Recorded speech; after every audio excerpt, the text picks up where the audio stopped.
Joining us now for an exclusive interview, Tracey, Estee Lauder's Executive Vice President and CFO.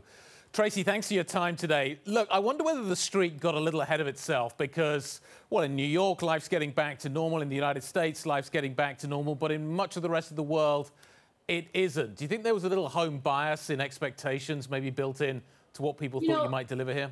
Yeah, it's possible that that is the fact. Our guidance, we actually beat our guidance for the quarter. So when we gave guidance, we certainly did start to see some of the trends that were happening in Western Europe, in the UK, which went into lockdown in the quarter, and some of the concerning trends in Japan. So those certainly did affect the quarter. But again, we had anticipated those in our guidance. So I do think we are encouraged by what we are seeing in North America, and we had a strong quarter in North America. Actually, that's where we beat our expectations a little bit. But yeah, the pandemic is still weighing, obviously, on the global markets, on India, on Brazil, in particular, which are quite challenged. So, Tracey? But we're seeing pockets of growth elsewhere. So, I mean, to that point, I should point out that apparently, May 19th is going to be party time in New York City.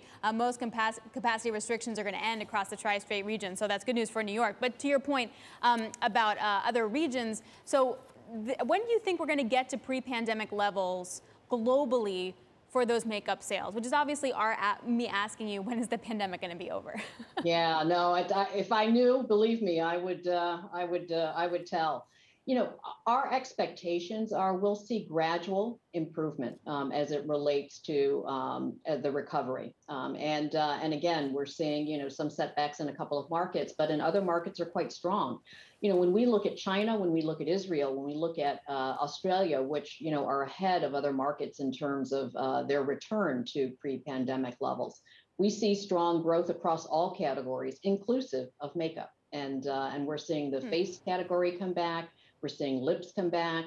We're seeing mascara and eyes, which had been the stronger categories during the pandemic anyway. But we're seeing that, recovery in makeup, while skincare and fragrance, which have been strong performers during the pandemic, continue to be strong. So, but I do think when there is a resumption of social occasions, when there is a resumption of more professional occasions, when you think again about the U.S., there is the expectation that people will be going back to school, back to work over the next few months. Those are all opportunities for a makeup recovery.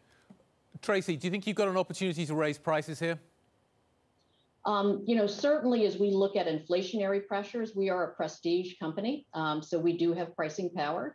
And as we, look at some commodity prices that are going up, transportation costs are going up, it would be our expectation, as we do every year, to raise prices, yes. But staying on that for just a second, we talk a lot about the shortage of supply across the board in so many different industries. Can you give us some insight as to where you might be seeing that right now? In terms of our supply? Yeah, like your supply chain, et cetera, or even labor. Like, where are you seeing rising costs or shortages? Yeah, we're seeing shortages or rising costs and some pressure in just transportation.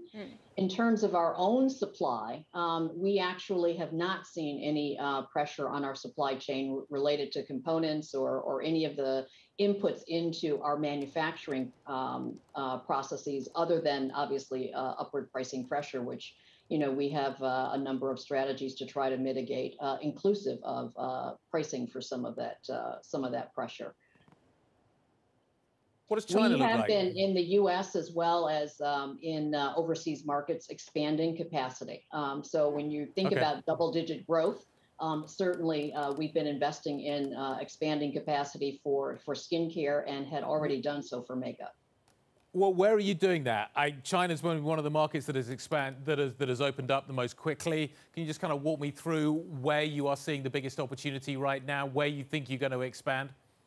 Yeah, we announced a few months ago that we are opening a new plant in Japan in the next 12 to 24 months. It will ramp up to scale. In addition to that, we've been investing in our manufacturing capabilities here in Long Island in New York, as well as in Canada, which is where we do a lot of our makeup production. So really in all of our plants, given the double-digit growth that we've seen over the last couple of years, outside of obviously last year when the pandemic hit us quite suddenly. When you're mentioning sort of ramping up that production, what about stores? How many stores do you think you're going to have sort of post-pandemic versus where you were before, like permanent closures versus those that need to be shut due to the temporary COVID spikes? Yeah, we announced a program right at the end of last year to look across our freestanding store distribution globally, and anticipated closing about 10 to 15% of our fleet. We have about 1,500 roughly freestanding stores. So, and we've done quite a bit of that. By the end of this year, we'll be pretty close to the lower end of that range. Some of those store closures were upon lease expiration, and some of them were accelerated. These were stores that were underproductive, and a bit of a drag on profitability. And as we also expand distribution in specialty, multi, and other channels of distribution, and see the tremendous growth of online. Online grew 40% for us in the quarter.